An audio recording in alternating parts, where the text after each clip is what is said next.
খানিকটা চুপিসারেই বিয়ে করলেন দেশের জনপ্রিয় ইউটিউবার ও কন্টেন্ট ক্রিয়েটর তৌহিদ উদ্দিন আফ্রিদি। তার বিয়ের কিছু ছবি সামাজিক যোগাযোগ মাধ্যমে ভাইরাল হয়েছে। সেই ছবি নিয়ে নেটিজেনদের মধ্যে চলছে মিশ্র প্রতিক্রিয়া। তৌহিদ আফ্রিদি গোপনে কেন বিয়ে করেছেন, আর পাত্রীই বা কে?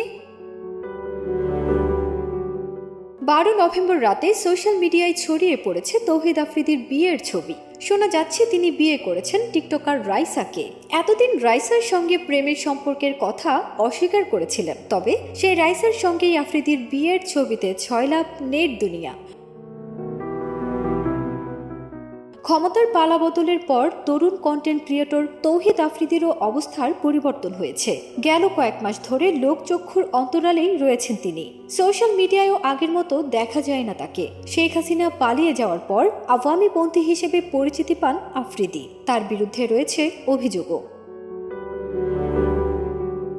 তবে এবার বিয়ে করে নতুন করে আলোচনায় উঠে এলেন এই তরুণ ইউটিউবার। সামাজিক মাধ্যমে যে ছবিগুলো ছড়িয়ে পড়েছে তা কবের বা কবে বিয়ে হয়েছে সেসবের সঠিক কোনো তথ্য পাওয়া যায়নি। এই ব্যাপারে তৌহিদ আফ্রিদির সঙ্গে যোগাযোগের চেষ্টা করলেও উত্তর পাওয়া যায়নি।